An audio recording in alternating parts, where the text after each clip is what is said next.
नमस्कार. न्यूज डंकामध्ये मी महेश विचारे आपल्या सगळ्यांचं मनपूर्वक स्वागत करतो. मित्रांनो, सध्या इराण, अमेरिका, इस्रायल हा संघर्ष आपण पाहतोय. जगभरामध्ये त्याचे काय काय पडसाद उमटत आहेत आणि अजूनही इतके दिवस झाले, जवळपास 15 दिवस उलटून गेलेले आहेत आणि तरी देखील हे युद्ध सुरू आहे. कोणीच म्हणजे विशेषतः इराण शरण येईल असं म्हटलं जात असताना अजूनही इराण जो आहे तो शरण आलेला नाही. किंबहुना इराणने जसं इस्रायलवर म्हणा हल्ले केलेले आहेत, तसेच आजूबाजूच्या अरब राष्ट्रांवरही हल्ले त्यांचे सुरू आहेत आणि त्यातून कुठेतरी ते झुकणार नाहीत अशा पद्धतीचा संकेत ते देत आहेत. तर या सगळ्या पार्श्वभूमीवर आज आपण संवाद साधणार आहोत ते एअर मार्शल निवृत्त हेमंत भागवत यांच्याशी आणि त्यांच्याशी संवाद साधून या विषयावर आपण प्रकाश टाकण्याचा प्रयत्न करणार आहोत. पण प्रामुख्याने सुरुवात आपण करूया ती म्हणजे हवाई दलाच्या अनुषंगाने, कारण स्वतः हेमंत भागवत हे जवळपास 38 वर्ष हवाई दलामध्ये कार्यरत राहिलेले आहेत आणि त्यामुळे त्यांच्याकडून हे जाणून घेता येईल की सध्या जे युद्ध सुरू आहे त्याच्यामध्ये हवाई दलांची काय महत्त्वाची भूमिका राहिलेली आहे. इराणचं हवाई दल असेल किंवा अमेरिका, इस्रायल यांचं हवाई दल आणि युद्धाचा हे नेमकं पॅटर्न कशा पद्धतीचं आहे हे जाणून घेण्याचा प्रयत्न आपण करूया. हेमंतजी, आपलं खूप खूप स्वागत आहे न्यूज डंकामध्ये. नमस्कार. न्यूज डंकाच्या सर्व प्रेक्षकांना नमस्कार. नमस्कार. तर पहिली गोष्ट म्हणजे हवाई दलाच्याच एकंदरीत कार्यपद्धतीवरून आपण सुरुवात करूया की अमेरिका आणि इस्रायल हे ज्या पद्धतीने आक्रमण करतायत ते आपण पाहतोय की त्याच्यात वेगवेगळे टार्गेट्स त्यांनी निश्चित केलेले आहेत इराणमधले आणि तिथे बॉम्ब वर्षाव सुरू आहे विमानांच्या माध्यमातून किंवा क्षेपणास्त्रांच्या माध्यमातून. पण इराणकडून सुद्धा जरी प्रतिकार होत असला तरी त्यांचं हवाई दल जे आहे ते तेवढं ताकदीचं नाहीये. तर नेमकं काय याची तुलना कशी करता येऊ शकते, अमेरिका इस्रायलचं हवाई दल आणि इराणचं हवाई दल?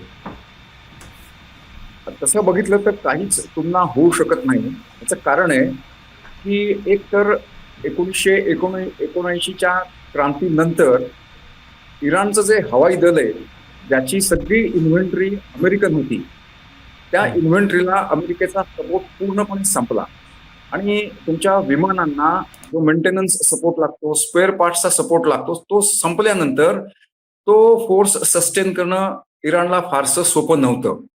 आणि आपल्याला लक्षात असेल की 1979 मध्ये क्रांती झाली मार्चच्या महिन्यामध्ये आणि 1980 ते 1988 जवळजवळ 8 वर्ष इराण आणि इराक यांच्यामध्ये फार मोठं आणि भीषण असं युद्ध झालं. परंतु त्या युद्धामध्ये इराककडे थोडी एअर पॉवर होती, परंतु इराणची जी एअर पॉवर होती ती फार लिमिटेड होती. एनिवे, तो 40-47 वर्षांपूर्वीचा इतिहास आहे. परंतु आजच्या घडीला इराणचा एअरफोर्स जवळजवळ नॉन एक्झिस्टंट आहे आणि जो काही त्यांच्याकडे एअर डिफेन्सची क्षमता होती ती मागच्या वर्षी जूनमध्ये अमेरिका आणि इस्रायलने जे 12 दिवसांचं युद्ध केलं त्या युद्धामध्ये त्यांनी 2 कामं केली. पहिल्यांदा त्यांच्या एअर डिफेन्सला पूर्णपणे सप्रेस केलं, म्हणजे त्यांचे रडार्स असतील, त्यांचे कम्युनिकेशन नोड्स असतील, त्यांची कम्युनिकेशनची प्रणाली असेल, त्यांची क्षेपणास्त्र ठेवायची जागा असेल किंवा क्षेपणास्त्र लॉन्च करायची जी पद्धती आहे त्या सर्वांना त्यांनी फार मोठ्या प्रमाणावरती नष्ट करण्याचा प्रयत्न त्या 12 दिवसामध्ये केला आणि 60 ते 75% ते यशस्वी झाले. त्यामुळे आत्ताच्या युद्धामध्ये गेले 17 दिवस जे युद्ध चाललेलं आहे, इराणकडून हवाई यांनी काहीच माध्यमातून काहीच प्रतिकार होत नाहीये, कारण इराणकडे हवाई दल उरलेलंच नाहीये. इराणच्या आकाशावरती पूर्णपणे इस्रायलच्या एअरफोर्सचं आणि अमेरिकेच्या एअरफोर्सचं राज्य आहे असं आपण अगदी बिनधास्त म्हणू शकतो. इराण काय करतंय, इराण असिमेट्रिक वॉर करायला बघतंय. म्हणजे इराणकडे जी काही क्षमता उरलेली आहे ती सरफेस टू सरफेस मिसाईल्सची आहे, बॅलिस्टिक मिसाईल्सची आहेत. काही शॉर्ट रेंज आहेत, काही मीडियम रेंज आहेत, परंतु त्यांच्यावरती देखील या अमेरिकन आणि इस्रायली एअरफोर्सचं लक्ष आहे. म्हणजे त्यांनी कुठनंही मिसाईल लॉन्च केलं की ताबडतोब त्याची थर्मल सिग्नेचर पिकअप होते आणि ताबडतोब त्या साईटला हे टार्गेट करतात आणि नष्ट करण्याचा प्रयत्न करतात. त्यामुळे इराण काय करतंय, इराण शूट आणि स्कूट या पद्धतीने त्यांची मिसाईल्स लॉन्च करायचा प्रयत्न करतंय. परंतु इराणमध्ये जी क्षेपणास्त्र उरलेली आहेत त्याच्यामध्ये इस्रायलपर्यंत पोहोचतील, 1600-1700 किलोमीटरचा पल्ला पार करून इस्रायलमध्ये पोहोचू शकतील अशी क्षेपणास्त्र त्यांची संख्या फार कमी आहे. म्हणून ते काय करतायत, हिजबुल्ला जो लेबनॉनमध्ये बसलेला आहे त्यांचीच ती शक्ती आहे, त्यांचा वापर करून, शॉर्ट रेंज रॉकेट्सचा वापर करून उत्तर इस्रायलमध्ये ते हल्ले करायचा प्रयत्न करतायत. आणि हे हल्ले ते कोऑर्डिनेटेड मॅनरमध्ये करतायत. म्हणजे ज्या वेळेला लेबनॉनमधनं रॉकेट्स लॉन्च होतात, त्याच वेळेला इराणमधनं पण क्षेपणास्त्र लॉन्च झालेली असतात, जेणेकरून इस्रायलचा एअर डिफेन्स सर्व दिशांनी सॅच्युरेट होऊन जाईल. परंतु त्याच्यामध्ये फारसे ते यशस्वी झालेत असं आपण म्हणू शकत नाही. पण त्यांच्याकडे जी शॉर्ट रेंजची जी मिसाईल्स आहेत, बॅलिस्टिक मिसाईल्स आहेत, त्यांचा त्यांनी फार चांगला वापर करून या गल्फ कंट्रीज आहेत किंवा अरब राष्ट्र आहेत, त्यांना खूप अस्थिर करून टाकले. त्यांना आर्थिकदृष्ट्याही थोडंसं आपण संकटात आणलंय किंवा त्याचा प्रयत्न करतायत आणि त्याच्यामध्ये थोड्याफार प्रमाणात ते यशस्वी झालेत असं आपण नक्की म्हणू शकतो. परंतु हवाई दलाचं जर तुलना करायची तर त्याच्यामध्ये काहीही तुलना नाही. आत्ताचा सध्याचा काळ पाहता, आधुनिक काळ पाहता आणि हवाई दलाची एकंदरीत क्षमता पाहता, म्हणजे आपण पाहतो की पायदळाच्या माध्यमातून जमिनीवरून आपण युद्ध करू शकतो किंवा नौदलाच्या माध्यमातून सागरी ह्याच्यातून हद्दीतून आपण युद्ध करू शकतो.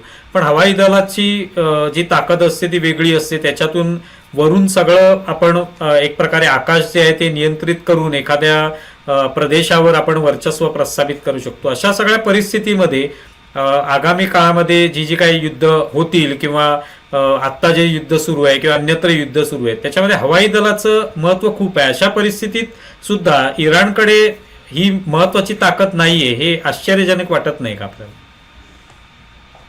नाही, आश्चर्यजनक आहे, परंतु त्याच्यासाठी तुम्हाला खूप लांबचं प्लॅनिंग करायला लागतं. तुम्हाला आठवत असेल की 2015 पासून Iran is under heavy sanctions of the western world. म्हणजे त्या गोष्टी एवढ्या सोप्या नाहीत. विमानं विकत घेणं किंवा तुमची क्षेपणास्त्र विकत घेणं किंवा ते तंत्रज्ञान तुमच्या देशामध्ये आणणं, हे गेले 10-15 वर्ष तरी इराणला तेवढं वाटतं तेवढं सोपं काम नाहीये. आणि हवाई दलाची जी शक्ती आहे ना, ज्याला शेपिंग दी बॅटलफील्ड म्हणतात, आणि आपण एअर पॉवर आहे किंवा हवाई दल आहे त्याचा विचार आयसोलेशन मध्ये करून चालत नाही. ती तुमच्या राष्ट्रीय ताकदीचा एक महत्वाचं ते अंग आहे. म्हणजे आपण ऑफ सिंदूरच्या वेळेला आपण एअर पॉवर फार इफेक्टिव्हली वापरलेली होती. कसं असतं, तुमच्या देशाची ताकद त्याच्यामध्ये तिन्ही अंग येतात आणि तुमच्या देशाची बाकीची पण ताकद येते. राजकीय ताकद येते, आर्थिक ताकद येते, व्यापारी ताकद येते. तर तुम्हाला भविष्यामध्ये जर युद्ध करायचं असेल तर या सर्व अंगांमध्ये एक बॅलन्स ठेवला पाहिजे की तुम्ही युद्ध कशा करता किंवा तुम्ही अगदी तुमचा पवित्रा बचावात्मक जरी असला तरी तुमचा शत्रू कोण आहे, त्या शत्रूची ताकद काय आहे, शत्रूकडे हवाई दलाची ताकद किती आहे, शत्रूकडे त्यांच्या ग्राउंड फोर्सेसची किंवा नेव्हीची ताकद काय आहे, या सर्व गोष्टींचा विचार करून तुम्हाला तुमची संरक्षण रचना निर्माण करावी लागते. इराणची स्ट्रॅटेजी काय होती बघा. इराणला तसं बघितलं तर त्यांच्या भूगोलामध्ये त्यांच्या एका बाजूला इराक आहे, एका बाजूला अफगाणिस्तान आणि पाकिस्तान आहे, वरती अझरबैजान, आर्मेनिया वगैरे, खालती पर्शियन गल्फ आहे. त्यांना तसे कोणी, ज्याला नैसर्गिक शत्रू म्हणतात तसे कोणी नाहीत. यांनी ज्यांची जी धर्मगुरूंची राजवट आहे त्यांनी गेले 47 वर्षामध्ये आपली जी विचार करायची पद्धती आहे ती बळजबरीने त्या एरियामध्ये पसरवण्याचा प्रयत्न केला. म्हणजे त्यांचे 2 गोल्स आहेत की मिडल ईस्ट मधनं अमेरिकेचा जो प्रभाव आहे तो पूर्णपणे संपवून टाकायचा आणि त्याच्यापेक्षा जास्त जे ज्यूजचं इस्रायलमध्ये अस्तित्व आहे ते अस्तित्वच नष्ट करायचं. हा त्यांच्या देशाचा किंवा त्यांच्या राज्य पद्धतीचा एक मोठा एम होता. आणि तो एम साध्य करण्यासाठी कन्व्हेन्शनल वॉर म्हणतात, कारण मगाशी सांगितलं 1600-1700 किलोमीटरचं अंतर आहे, त्यामुळे तुम्हाला कन्व्हेन्शनल आर्मीचा वापर करून तुम्हाला ही तुमची जी ऑब्जेक्टिव्ह आहेत ती साध्य होणारी नव्हती. म्हणून इराणनी काय केलं, इराणनी आपले प्रॉक्सीज तयार केले. लेबनॉनमध्ये हेजबोल्ला आहे, हेजबोल्लानी लेबनॉन या देशाला पूर्णपणे डिस्टॅबिलाइज करून ठेवलेलं आहे. डिसेंबर 2024 पर्यंत सिरियामध्ये बशर अल असादची राजवट होती आणि तो इराणचा होता, इराणचाच एजंट होता असं म्हणायला हरकत नाही. हमासला ट्रेनिंग करणं, इक्विपमेंट देणं, फायनान्सिंग करणं, त्यांना राजकीय, नैतिक आणि त्याचा सपोर्ट देणं, आणि इकडे येमेनमध्ये हुतीसचा जो फोर्स आहे त्यांना त्याच पद्धतीने सपोर्ट करून ह्याला त्यांनी रिंग ऑफ फायर म्हणतात ती इस्रायलच्या भोवती निर्माण केलेली होती. आणि गेली 15-20 वर्ष ते अप्रत्यक्षपणे फार मोठ्या प्रमाणावरती इस्रायलला हॅरॅस करत होते. आणि 7 ऑक्टोबरला जो हल्ला झाला, ऍक्च्युअली आत्ताचं जे 28 फेब्रुवारीचं युद्ध इराणच्या बरोबर जे चालू झालेलं आहे त्यातली पहिली बुलेट ही 7 ऑक्टोबरला फायर केली गेली, ज्या वेळेला हमासचे टेररिस्ट दक्षिण इस्रायलमध्ये घुसले आणि जवळजवळ 1200 ज्यूसची फार वाईट पद्धतीने हत्या करण्यात आली, त्या दिवशी या युद्धाचे पडघम वाजायला लागलेले होते. इस्रायल वाट बघत होता. पहिल्यांदा इस्रायलने काय केलं, इस्रायलला हे माहिती आहे, इस्रायलच्या स्ट्रॅटेजिक विचार करायच्या पद्धतीमध्ये कुठेही अँबिग्युटी नाही. त्यांना हे माहितीये की हा ऑक्टोपस आहे, हे हमास असू दे, हेजबोल्ला असू दे, इस्लामिक जिहाद असू दे, सिरियामधले मिलिशियाज असू देत, इराकमधल्या मिलिशियाज असू देत किंवा हुतीज असू देत, हे ऑक्टोपसचे सगळे अवयव आहेत. परंतु जो ऑक्टोपसचा जो हेड आहे तो इराण आहे, हे इस्रायलला माहिती होतं आणि म्हणून इस्रायल या संधीची वाट बघत होतं. आणि त्यांना ती संधी 28 फेब्रुवारीला मिळाली, ज्या वेळेला दोन गोष्टी झाल्या. एक तर त्यांचे सुप्रीम लीडर त्या वेळेचे अली खमेनी आपल्या 40 टॉप कमांडर्स बरोबर खलबत करण्यासाठी एका ओव्हरग्राऊंड फॅसिलिटीमध्ये आले. ही माझ्या दृष्टीने फार मूर्खपणाची गोष्ट आहे, स्पष्टपणाने बोलायचं तर, की तुम्हाला माहितीये की इस्रायल टपून बसलेलं आहे आणि इस्रायलनी काय पहिल्यांदा अशा पद्धतीने हल्ला केलेला नाहीये. इस्रायलनी स्ट्रॅटेजिकली आणि प्लॅनिंग करून, त्यांच्या इंटेलिजन्स एजन्सीचा वापर करून अनेक शत्रूंचा अशा पद्धतीने विमोड केलेला आहे.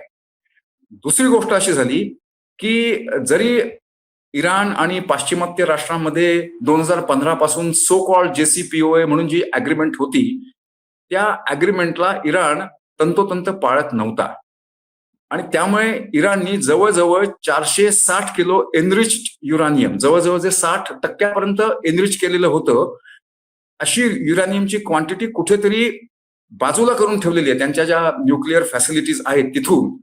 त्या पद्धतीने त्यांना जेव्हा बातमी त्यांच्या इंटेलिजन्स ह्याच्याकडनं सोर्सेसकडनं आली, या दोन फॅक्टरमुळे, की एक त्यांचा सुप्रीम लीडर ओव्हरग्राऊंड फॅसिलिटीमध्ये त्या दिवशी बसणार आहे आणि इराणने हा जो एनरिच युरानियमचा साठा आहे तो कुठेतरी लपवायचा प्रयत्न केलेला आहे. म्हणजे त्या JCPOAच्या अग्रीमेंटला ते त्यांनी ऑनर केलेलं नाही, त्यांनी त्याला थोडक्यात सांगायचं तर बायपास केलेलं आहे. या दोन फॅक्टर्समुळे ते वाट बघत होते की ज्या वेळेला आपल्याला संधी मिळेल त्यावेळेला आपण इराणवरती हल्ला चढवायचा. आणि इस्रायलमध्ये एकट्या एअरफोर्समध्ये किंवा IDF मध्ये ताकद नव्हती की पुऱ्या इराणवरती इस्रायलचा एअरफोर्स एकट्याने हल्ला करू शकेल. त्यांना अमेरिकेला कन्व्हिन्स करणं आवश्यक होतं की जर इराणमधनं, कारण इराणमध्ये जशी डेथ टू इस्रायल अशी घोषणा कायम चालते, तशी डेथ टू अमेरिका ही देखील घोषणा ही कायम चालते आणि त्यांचं ते ऑफिशियल उद्दिष्ट असल्यागत त्या गव्हर्नमेंटचा स्टान्स होता. आणि त्यामुळे ही संधी मिळाल्यावरती त्यांनी ते 28 फेब्रुवारीला युद्ध चालू केलं. आणि इराण या एवढ्या प्रखर युद्धासाठी त्यावेळेला तयार नव्हता. पण त्यांना माहिती होतं की कधी ना कधीतरी आपल्यावरती इस्रायलकडनं हा हवाई हल्ला होणार आहे आणि त्याच्यासाठी ते थोडे तयार होते. परंतु वेळ ही कशी असते, त्यांनी इस्रायल आणि अमेरिकेने ती संधी घ्यायची ठरवली आणि 28 फेब्रुवारी त्यांनी ते युद्ध सुरू केली. ही त्याची या पुऱ्या युद्धाची पार्श्वभूमी आहे. आणि आता हवाई दलात टोटल एअर डॉमिनन्स असल्यामुळे हवाई दलाचा फार मोठ्या प्रमाणावरती दोन्ही देश वापर करून इराणला जितकं नेस्तनाबूत करता येईल, म्हणजे त्यांना रेजिमला नेस्तनाबूत करायचंय. रेजिममध्ये IRGC आलं, इराणची रेग्युलर आर्मी आली, त्यांचा बासिज फोर्स आला, त्यांची राजकीय नेतृत्वाची जी फळी आहे, म्हणजे टॉप लीडर, सुप्रीम लीडर पासून खालपर्यंत, त्यांना खच्ची करायचा ह्यांचा हा आहे. या युद्धाचा बेसिक एम तो आहे. न्यूक्लिअर साठा आहे त्याला नष्ट करता आलं तर करायचं, रेजिमला नष्ट करायचं आणि त्यांची जी लांब पल्ल्याची क्षेपणास्त्र आहेत त्यांना नष्ट करायचं. म्हणजे अमेरिकेची इस्रायलची लॉंग टर्म स्ट्रॅटेजी अशी आहे की त्यांना माहितीये, जरी म्हणत असले ओपनली की आम्ही रेजिम चेंज करू, त्यांना माहितीये रेजिम चेंज करणं शक्य नाही हे त्यांना माहितीये. परंतु या युद्धाअखेर कधी 3-4 आठवड्यानंतर जेव्हा ते थांबतील हे हल्ले, त्यावेळेला त्यांना इराणमध्ये अशी परिस्थिती निर्माण करायची आहे की इराणचा रेजिम एवढा कमकुवत झालेला असेल की एक तर त्यांना इस्रायलला त्रास देण्यासाठी त्यांच्याकडे रिसोर्सेस उरणार नाहीत, राजकीय ताकद उरणार नाही, मिलिटरी ताकद उरणार नाही आणि त्यांना आर्थिक समस्या त्यांच्या देशामध्ये एवढ्या मोठ्या प्रमाणामध्ये येतील की पुढच्या वेळेला ज्या वेळेला नागरिक रस्त्यावरती उतरतील त्यावेळेला ज्या निर्दयीपणे त्यांनी जानेवारीच्या महिन्यामध्ये त्यांना सप्रेस केलं, ती सप्रेशनची ताकद त्यांच्यामध्ये उरणार नाही. हे मला असं वाटतं हे अमेरिकेचं आणि इस्रायलचं लॉंग टर्मचं प्लॅनिंग आहे. आता इराणकडून म्हणजे जो काय प्रतिकार होतोय त्याच्यामध्ये प्रामुख्याने या आजूबाजूच्या अरब राष्ट्रांवर ते आघात करतायत. पण तिथे सुद्धा त्यांनी सुरुवातीला अमेरिकेचे जिथे ते तळ आहेत, हवाई दलाचे तळ असतील, तर ते प्रामुख्याने त्यांना टार्गेट करण्याचा प्रयत्न केला. तर हे अमेरिकेला माहिती नसणार का की आपले जे तळ वेगवेगळ्या अरब राष्ट्रांमध्ये आहेत तर ते टार्गेट केले जातील आणि त्या त्या माध्यमातून कुठेतरी ह्या सगळ्या देशांना जे काय आश्वासन अमेरिकेने दिलं होतं की आम्ही तुमची सुरक्षा करू, की आम्ही तुम्हाला एक प्रकारे सुरक्षा प्रदान करू इराणपासून म्हणा किंवा अन्य राष्ट्रांपासून, तर त्याला कुठेतरी एक प्रकारे तडा गेला असं म्हणता येऊ शकतं का? हो, नक्कीच. आपण जसं आता मी इस्रायलची आणि अमेरिकेची स्ट्रॅटेजी काय असावी, माझे त्याच्याबद्दलचे विचार सांगितले. आता आपण इराणच्या दृष्टिकोनातून बघूया. इराणने 2 गोष्टी ह्याच्यामध्ये केल्या. 2-3 गोष्टींचा आपण ह्याच्यामध्ये म्हणजे आपण थोडं भान ठेवलं पाहिजे. मगाशी मी एक उल्लेख केला इराण आणि इराकच्या युद्धाच्या बद्दल. त्या युद्धामध्ये अ, जवळजवळ 10 ते 11 लाख सैनिक म्हणा आणि नागरिक मारले गेले आणि त्यातले जवळजवळ 7 ते 8 लाख हे इराणचे सैनिक आणि नागरिक होते. हा मुद्दा मी का सांगतोय, की त्या 8 वर्षांच्या कालावधीमध्ये एवढा मोठा विनाश होऊन देखील इराण मागे आला नाही. इराणची संस्कृती ही फार जुनी संस्कृती आहे. म्हणजे ते असे पटकन कोलमडणारं राष्ट्र नव्हे. आणि इराणनी त्यांची स्ट्रॅटेजी युद्धामध्ये असं केलेलं आहे, इराणला माहिती होतं की त्यांच्या टॉप लिडरशिपला इस्रायल उडवू शकतं, ती क्षमता इस्रायलमध्ये आहे आणि आपण व्हल्नरेबल आहोत याची कल्पना त्यांच्या टॉप लिडरशिपला होती. कासिम सुलेमानीला 5 वर्षापूर्वी अमेरिकेने उडवलं. खुद्द तेहरानमध्ये इस्माईल हनिया जेव्हा म्हणजे हमासचा लीडर त्यांच्या पेझेस्कियांच्या शपथविधीसाठी गेला होता त्यावेळी त्यांनी तेहरानमध्ये मारलं. म्हणजे इस्रायलमध्ये आणि अमेरिकेमध्ये ती क्षमता आहे हे इराणला माहिती होतं. म्हणून इराणने एक गोष्ट काय केली, 2-3 गोष्टी केली. त्यातली पहिली गोष्ट काय केली, त्यांनी त्यांचं जे कमांड आणि कंट्रोल हायरार्की आहे त्याला पूर्णपणे डिसेंट्रलाइज केलं. डिसेंट्रलाइज केलं म्हणजे काय, की जर टॉप लिडरशिप उडवली गेली तर खालच्या लिडरशिपने काय करायचं, मधल्या फळीने काय करायचं आणि त्याच्या खालच्या फळीने काय करायचं, याचं प्लॅनिंग त्यांनी पहिल्यापासूनच केलेलं होतं. त्यांचे 31 किंवा 32 असे झोन्स आहेत इराणच्या आर्मीचे किंवा IRGCचे, की वरची लिडरशिप गेली तर मधल्या लिडरशिपनी आणि मधली लिडरशिप देखील उडवली गेली, जे आता इस्रायल करतंय, तर सर्वात खालच्या लिडरशिपनी काय करायचं ह्याच्याबद्दल त्यांच्या IRGCच्या किंवा इराणच्या आर्मीच्या विचार करायच्या पद्धतीमध्ये कुठेही गोंधळ नाही. म्हणजे इनडायरेक्टली सांगायचं की दुसऱ्या पद्धतीने सांगायचं म्हटलं तर समजा एका कुठल्याही क्षेत्रामध्ये काही विशिष्ट क्षेपणास्त्र आहेत, तर तुम्हाला वरून काही हुकूम नाही आला आणि युद्ध जर चालू झालं तर तुमच्या क्षेपणास्त्रांनी तुम्ही कुठल्या टार्गेट्सना एंगेज करायचं हे त्या खालच्या लोएस्ट फॉर्मेशनला माहिती आहे. ही इराणची फार म्हणजे चांगली खेळी आहे या युद्धामधली. आणि तिसरी गोष्ट त्यांनी काय केली, की अमेरिका आणि इस्रायल यांचा फोकस सर्जिकल स्ट्राईक्सवरती, म्हणजे प्रिसिजन बॉम्बिंग करतात, ते प्रिसिजन टार्गेटिंग करतायत. परंतु इराणने काय केलं, इराणने थोडं असिमेट्रिक वॉर करायला सुरुवात केलेली. इराणना त्यांच्याकडे आपली शक्ती काय आहे माहिती आहे, आपल्या शक्तीची लिमिटेशन्स काय आहेत तीही माहिती आहे.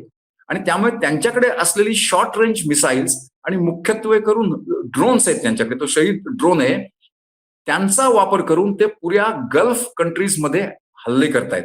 आणि ते जरी अमेरिकेच्या काय जे 12-13 बेसेस आहेत, म्हणजे कुवेत असेल, बहारीन असेल, तुमची इकडे UAE असेल, ओमान असेल, हे जे बेसेस आहेत हे बेसेस त्यांचं मेन टार्गेट नाहीये. त्यांचं टार्गेट काय आहे, तर या पुऱ्या गल्फ कंट्रीजच्या आर्थिक व्यवस्थेला अस्थिर करायचं.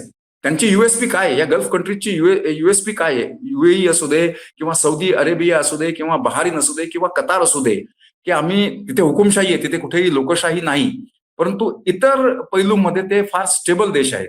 तिथे लॉ आणि ऑर्डर चांगली आहे, तिथे काम म्हणजे डुईंग बिझनेस फार सोपं आहे, ओपन तशा म्हणजे कॉमर्स ट्रेड ओपन पोर्ट आहे दुबई. त्यामुळे ती त्यांची जी आर्थिक व्यवस्था आहे त्या आर्थिक व्यवस्थेला अस्थिर करायचं म्हणजे या मिडल ईस्ट मधल्या गल्फ कंट्रीजच्या लक्षात येईल की अमेरिकेशी जर आपण दोस्ती ठेवली किंवा इस्रायलची दोस्ती केली तर त्याची किंमत आपल्याला अशा पद्धतीने द्यायला लागेल. आणि म्हणून त्यांनी जी स्ट्रेट ऑफ हॉर्मुझला बंद करायची खेळी खेळली आहे त्याचा प्रभाव आपल्याकडे आपल्या देशामध्ये दिसायला लागलेला आहे. आपल्या देशामध्ये आता प्रश्नचिन्ह आहेत की आपल्याकडे पेट्रोल महाग होतंय की काय, LPGचं शॉर्टेज थोड्याफार प्रमाणामध्ये दिसायला लागलेलं आहे. खास करून CNGच्या ह्याच्यामध्ये सप्लायमध्ये कुठे ना कुठेतरी प्रॉब्लेम्स यायला लागलेले आहेत. त्यामुळे अमेरिका आणि इस्रायल त्यांची एक स्ट्रॅटेजी आहे आणि इराणची एक स्ट्रॅटेजी आहे. आणि इराणची आणखीन एक स्ट्रॅटेजी असणार आहे की हे युद्ध जितक्या लांब खेचता येईल तेवढं खेचायचं. म्हणजे इस्रायल आणि अमेरिका हे युद्ध 3 ते 4 आठवड्यात संपवायचा प्रयत्न करतील आणि त्याच्या बरोबर उलट इराण हे युद्ध जितकं लांबवता येईल ते लांबवायला बघणार.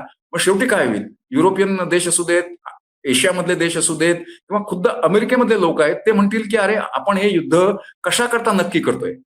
आणि हे प्रश्न निर्माण झाले की मग मग मध्यस्थी व्हायला सुरुवात होते. मग युनायटेड नेशन्स येईल, कदाचित चीनमध्ये पडू शकतो, भारत आपली पोझिशन वापरून त्या शांतीसाठी प्रयत्न करू शकतो. ही दोन्ही बाजूच्या हे डावपेच अशा पद्धतीने चाललेले आहेत असं मला वाटतं. आता मगाशीच तुम्ही उल्लेख केला तो म्हणजे ड्रोन वॉरफेअरचा, तो ज्या पद्धतीने इराणकडून ही पद्धत वापरली जाते, तर त्याविषयी काही सांगा की हे सगळं कसं काय ते अंमलात आणू शकतात आणि त्याच्या माध्यमातून आणखी काही काळ युद्ध लांबवू शकतात. नाही, आता तुम्ही थोडं ड्रोनचं वॉरफेअर बघितलं ना, तर ही आता म्हणजे हे कसं म्हणतात ना, ज्याला म्हणतात रिव्होल्युशन इन मिलिटरी अफेअर्स. जशी टेक्नॉलॉजी इम्प्रूव्ह होत जाते तसतशी माणसाची युद्ध करायची पद्धती बदलत जाते. हा गेले अनेक वर्षांचा इतिहास आहे आणि टेक्नॉलॉजी जवळजवळ दर 10 वर्षानंतर बदलते आणि त्या टेक्नॉलॉजीचा परिणाम युद्ध करायच्या पद्धतीमध्ये लगेचच येतो आणि खास करून एअर वॉरफेअरमध्ये नक्कीच येतो. आता ड्रोनच्या बद्दल बोलायचं झालं तर ड्रोनचा वापर करून युक्रेन गेले 4 वर्ष रशियाला युक्रेननी नाकीदम आणलेला आहे. म्हणजे ठीक आहे, रशियाने त्यांची 18-20% भूमी गिळंकृत केलेली आहे, परंतु रशियाची एवढी मोठी मिलिटरी ताकद असताना देखील ते युक्रेनचा पराभव करू शकलेलं नाही. त्याचं कारण युक्रेन टेक्नॉलॉजी फार इंटेलिजंटली वापरत आहे आणि त्यांनी ड्रोनचा देखील फार सुंदर वापर केला. तोच वापर आता इराण करत आहे आणि तुम्हाला गंमत वाटेल की रशियाच्या लक्षात आलं की आपल्याला देखील ड्रोन वॉरफेअरमध्ये उतरलं पाहिजे.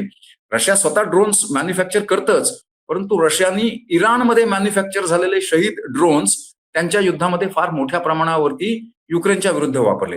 ड्रोन वॉरफेअरचा ऍडव्हान्टेज काय आहे, त्याच्यात बऱ्याच पद्धती आहेत. म्हणजे स्वार्मिंग म्हणायचं, काही ड्रोन्स तुम्ही सर्व्हेलन्ससाठी पाठवता, काही ड्रोन्स त्यांच्यावरती एक्सप्लोजिव्ह असतं, ते जाऊन आपटतात, तिथे ते विध्वंस करू शकतात आणि तुमच्या रडार सिग्नेचरवरती ते पटकन, त्यांची सिग्नेचर फार मोठी नसल्यामुळे तुमच्या रडारवरती देखील ते फार लवकर पिकअप होत नाहीत. आणि एका ड्रोनला नष्ट करण्यासाठी जेव्हा तुम्ही एक क्षेपणास्त्र तुमच्या बाजूचं म्हणजे पॅट्रियॉट मिसाईल असेल तर ते इकॉनॉमिकली ड्रोनची किंमत जास्त नसते, $20,000-30,000 एवढीच असते आणि एक पॅट्रियॉट मिसाईल काही लाख डॉलर्समध्ये असतं.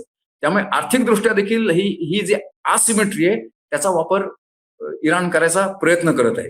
ड्रोनचं आणखीन एक ऍडव्हान्टेज आहे की तुम्ही जिथून ड्रोन लॉन्च करता तिथे काही सिग्नेचर नसते. ड्रोनचं लॉन्च इतकं सोपं असतं की तुम्ही व्हेकल्स मधनं करू शकता, रूफटॉपवरनं करू शकता घराच्या, त्यामुळे तिथे सिग्नेचर नसते. तुम्ही मिसाईल फायर करता त्याची थर्मल सिग्नेचर असते, ती पिकअप होऊ शकते, परंतु तुम्ही ड्रोन लॉन्च करता ते त्याला सिग्नेचर नसते. आणि आपण ड्रोनचा विचार करतो त्यावेळेला आपण फक्त हवाई ड्रोन्सचाच विचार करतो, नुसते हवाई ड्रोन्स नाहीत.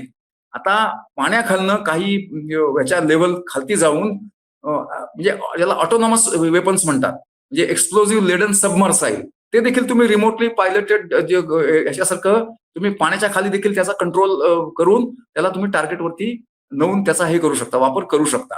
त्यामुळे इराण ह्या असिमेट्रिक वॉरमध्ये फार चांगल्या पद्धतीने त्यांचा वापर करत आहे आणि त्यांना सप्रेस करणं म्हणजे या ड्रोन ह्याच्यामध्ये, कारण आता स्ट्रेट ऑफ हॉर्मुझ ते कशा पद्धतीने बंद करू शकतात. इराणची नेव्ही पहिल्या आठवड्यामध्येच अमेरिकेच्या यांनी एअर पॉवरने पर्शियन गल्फच्या तळापर्यंत जाऊन पोहोचवली. त्यांची काय 15-20 शिप्स होती, वॉरशिप्स होती, ती सगळी नष्ट झालेली आहे.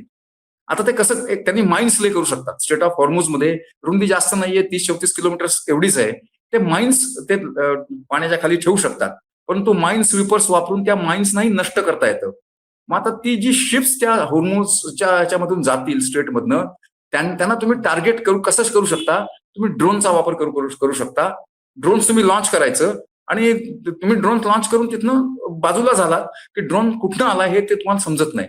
आणि ड्रोनला काय टार्गेट, टँकर हे खूप मोठं टार्गेट असतं, म्हणजे 200-300 मीटर लांबीची मोठी मोठी शिप्स असतात, कंटेनर असू देत, टँकर्स असू देत, त्यांना ते टार्गेट पुरेसं असतं आणि ते कुठेही जाऊन हापटलं तरी नुकसान नक्कीच करणार. त्यामुळे ह्या ड्रोन वॉरफेअरमध्ये इराणला थोडा ऍडव्हान्टेज आहे आणि म्हणून आता ते ट्रम्प सांगतात ना की ते बाकीच्या देशांना देखील आवाहन करतात की तुम्ही पण आमच्या ज्याला कोॲलिशन ऑफ दी विलिंग म्हणतात, आमच्या ह्याच्यामध्ये या आणि आपण या स्ट्रेट ऑफ हॉर्मुझला आपण हे करूया, म्हणजे ओपन करूया, जेणेकरून इराणकडनं या ट्रॅफिकला त्रास होणार नाही. परंतु ते काम तेवढं सोपं नाहीये. इराण त्यांना ड्रोनचा वापर करून मधून मोठ्या प्रमाणावरती धोका निर्माण करू शकतो. आता अमेरिका म्हणजे तुम्ही इराणच्या संदर्भात सांगितलं, इराणने कोणकोणते पर्याय वापरलेले आहेत, आपली स्वतःची ही जी युद्ध नीती आहे ती आणखी अनेक दिवस चालावी आणि त्या माध्यमातून आपण युद्ध जास्तीत जास्त लांबवत न्यावं. पण अमेरिका आणि इस्रायलचं तर हवाई दल जे ते भक्कम आहे, त्यांच्याकडे तेवढी ताकद आहे, तरी देखील त्यांना तेवढ्या दिवसात जे काही त्यांना अपेक्षा होती तेवढ्या दिवसात इराणला का गुडघ्यांवर आणता आलं नाही? म्हणजे त्यांच्या हवाई दलाने पण कुठे आपण म्हणू शकतो की काय नियंत्रित मारा केला किंवा फारसं त्यांचंही काय उद्दिष्ट साध्य झालं नाही? काय नेमकं कारण असेल? नाही, याला अनेक या प्रश्नाला तुमच्या अनेक पैलू आहेत. म्हणजे ही कल्पना की फक्त आपण एअर पॉवर वापरून युद्ध जिंकू शकतो, ही तेवढी बरोबर नाही. ही थोडी चुकीची कल्पना आहे. म्हणजे तुम्ही व्हिएटनामचं लक्षात घ्या. व्हिएटनामच्या युद्धामध्ये अमेरिकेकडे टोटल एअर सुपेरियॉरिटी होती. नॉर्थ व्हिएटनामकडे, व्हिएटकॉंगकडे शून्य एअरफोर्स होता. तरी देखील अमेरिकेला त्या युद्धामधनं मागे यायला लागलं. म्हणजे अमेरिका त्या युद्धामध्ये कुठलीही लढाई हरलेली नाही, पण ते युद्ध ते हरले. कारण नुसत्या एअर पॉवरने तुम्ही कुठलंही युद्ध जिंकू शकत नाही. तुम्हाला आश्चर्य वाटेल, ज्या वेळेला दुसऱ्या महायुद्धामध्ये अलाइड फोर्सेस जर्मनीवर ते फार प्रचंड प्रमाणावरती ह्याचा एअर पॉवरचा वापर करून बॉम्बिंग करत होते. हिटलरची जी म्हणजे शस्त्रास्त्र निर्माण करण्याची जी प्रणाली होती ती सगळी अंडरग्राऊंड होती आणि त्यामुळे त्याच्यावरती त्याचा काहीही या हवाई हल्ल्यांचा परिणाम होत नव्हता. युद्धाचं पारडं कधी फिरायला लागलं की जिथे ती शस्त्र निर्माण होत होती ती शस्त्र तुम्हाला परत फ्रंटवरती पोहोचवायची असेल तर तुम्हाला रेल्वे लाईनचा किंवा कम्युनिकेशन लाईन्सचा वापर केला पाहिजे. जेव्हा अलाइड फोर्सेसनी त्या कम्युनिकेशन लाईन्सना टार्गेट करायला सुरुवात केली त्यावेळेला युद्धावरती परिणाम व्हायला लागला, कारण ती शस्त्र मग युद्ध याच्यावरती फ्रंटवरती पोचत नव्हती. आता इकडे जर तुम्ही इराणचं बघितलं तर इराण पासून इस्रायल खूप लांब आहे, 1600 किलोमीटर लांब आहे. अमेरिकेपासून तर तो काही हजार किलोमीटर्स लांब आहे. त्यामुळे फक्त एअर पॉवरचा वापर करून रेजिम चेंज होतो अशी उदाहरणं नाहीत जगामध्ये. अशी उदाहरणं नाहीत. म्हणजे आता मदुरोला त्यांनी पिकअप म्हणजे ह्याच्यातनं व्हेनेझुएलामधनं त्याला जवळजवळ किडनॅप केल्यासारखं केलं एअर पॉवर वापरून, कुठे व्हेनेझुएलामध्ये.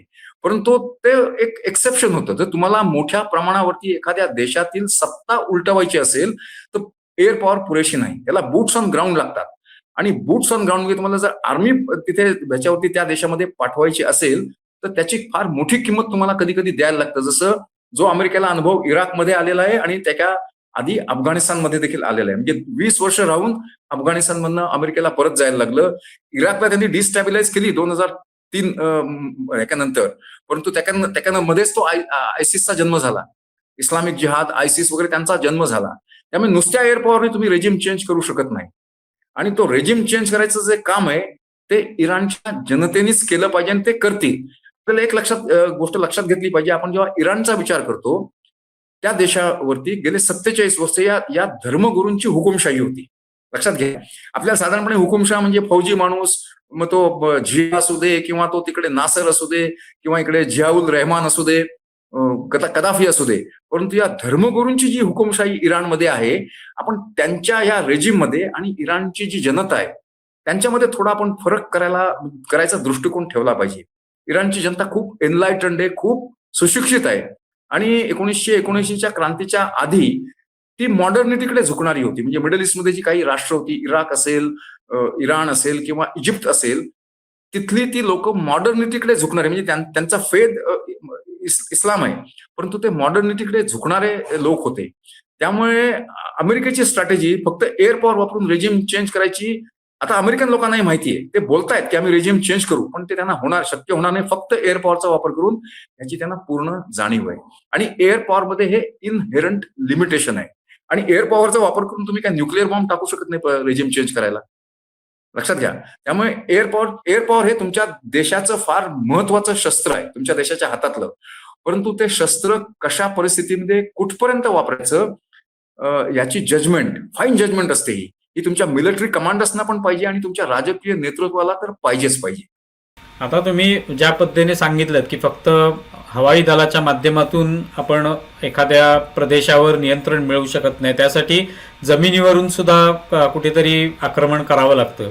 पण म्हणजे एक असा सुद्धा विचार अमेरिकेचा जो त्यांच्या राष्ट्राध्यक्षांनी म्हणजे ट्रम्पनी बोलून दाखवला की आम्ही पायदळ सुद्धा त्या ठिकाणी पाठवू आणि त्या माध्यमातून इराणचा आणखी विध्वंस करू. आणि त्याच्यात एक सांगितलं गेलं की पॅराट्रुपर्स सुद्धा त्या ठिकाणी उतरवले जातील. पण त्या अनुषंगाने इराणची जी काही भौगोलिक स्थिती आहे ती मात्र अमेरिकेला प्रतिकूल आहे आणि तिथे जसे पॅराट्रुपर्स उतरवले तर त्याची किंमत सुद्धा मोजावी लागू शकते. तर हा पर्याय कितपत योग्य वाटतो तुम्हाला? फार गंमत. एक एक लक्षात घ्या, ट्रम्प सकाळी काहीतरी बोलतात, दुपारी काहीतरी बोलतात आणि संध्याकाळी काहीतरी बोलतात. त्यामुळे ट्रम्प पण त्यांच्या लक्षात घ्या, त्यांच्या there is a method in is madness. ते जेव्हा म्हणतात की आम्ही आमचे स्पेशल फोर्सेसचे म्हणजे पॅराट्रुपर्स असतील किंवा त्यांचे जे स्पेशल फोर्सेस आहेत त्यांचा वापर करू, म्हणजे त्यांचा वापर फार थोड्या प्रमाणामध्ये टॅक्टिकल लेवलला होऊ शकतो. कशा पद्धतीने होऊ शकतो? समजा इस्रायलला, मोसादला पॉझिटिव्ह इन्फॉर्मेशन आली की इराणनी एनरिच केलेलं युरानियम या ठिकाणी ठेवलेलं आहे, तर त्या ठिकाणी रेड करण्यासाठी ते स्पेशल फोर्सेसचा वापर करू शकतात. ठीक आहे. किंवा आता त्यांचं जे खर्ग आयलंड आहे, म्हणजे इराक आणि इराणच्या जवळ खर्ग आयलंडवरनं इराणची जी एनर्जी एक्सपोर्ट होते, 90% एनर्जी तिथनं त्याची निर्यात होते. त्या खर्ग आयलंडला समजा तुम्हाला कॅप्चर करायचं असेल तर तुम्ही लिमिटेड बेसिसवरती तुम्ही तुमचे सैनिक तिथे पाठवू शकता. ते देखील इनडेफिनाईट पिरियडसाठी नाहीत, कारण तिथे त्यांना तुम्हाला सप्लाय केलं पाहिजे, रिसप्लाय केलं पाहिजे. ते देखील काम तेवढं सोपं नाहीये. त्यामुळे जे धमक्या द्यायचं काम हे ट्रम्प करतायत, ते आपण थोडं with a pinch of salt घेतलं पाहिजे. युद्धामध्ये चालतं म्हणजे या राजकीय नेतृत्वातनं तुम्ही बघा, इराणचे देखील लोक काय बोलायला कमी नाहीयेत. आम्ही शरण जाणार नाही, आम्ही 1000 वर्ष लढाई करू, आम्ही तुमच्या देशामध्ये युद्ध आणू वगैरे भाषात ते देखील करतायत.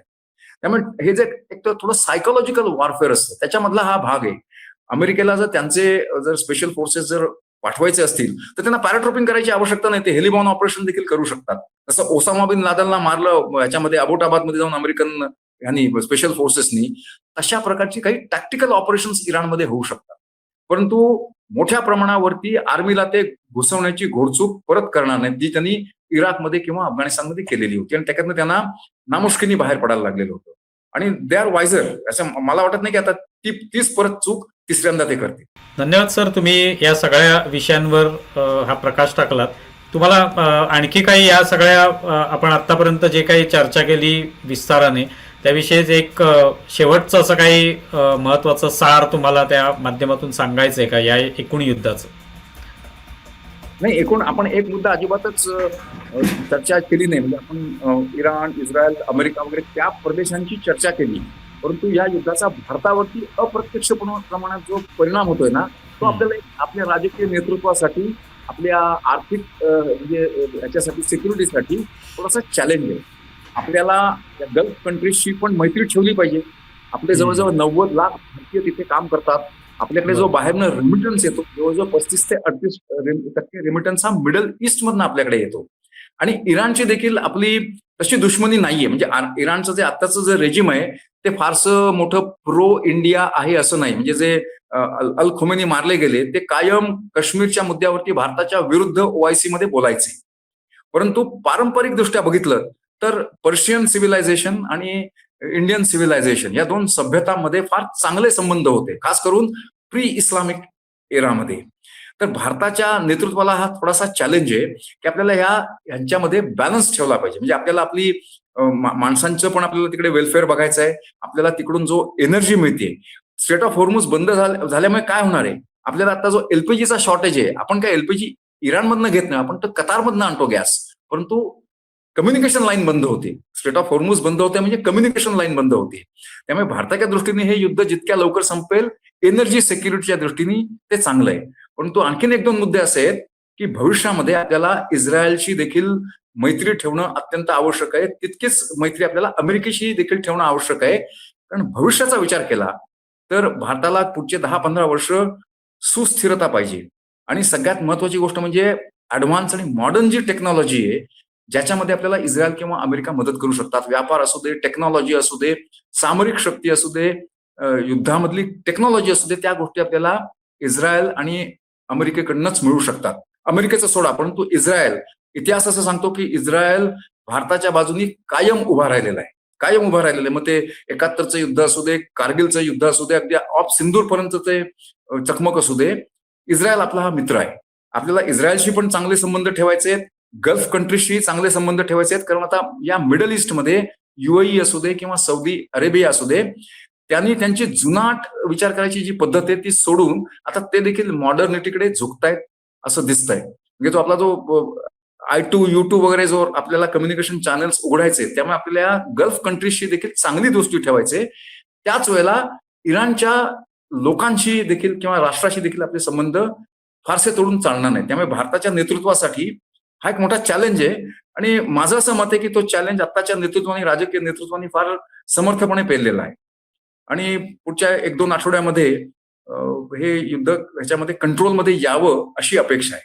असं स्ट्रॅटेजिक एक्सपर्ट्स आहेत त्या सगळ्यांचं असं म्हणणं आहे की साधारणपणे 4 आठवड्यामध्ये हे कॅम्पेन वाइंडिंग अप करायला सुरुवात होईल. खूप खूप धन्यवाद सर, तुम्ही या सगळ्या विषयांवर प्रकाश टाकलात. अर्थात जेवढे दिवस हे युद्ध चालेल त्यातून अनेक नवीन पैलू सुद्धा समोर येत राहतील आणि त्या अनुषंगाने आपण या विषयावर बोलत राहूया. पुढच्या वेळेला सुद्धा आणखी काही नवीन मुद्द्यांचं तुमच्याशी बोलायला आवडेल. पण तुम्ही या निमित्ताने आमच्याशी संवाद साधलात त्याबद्दल खूप खूप आभारी आहोत. तुमच्या प्लॅटफॉर्मवरती बोलावल्याबद्दल धन्यवाद. नमस्कार.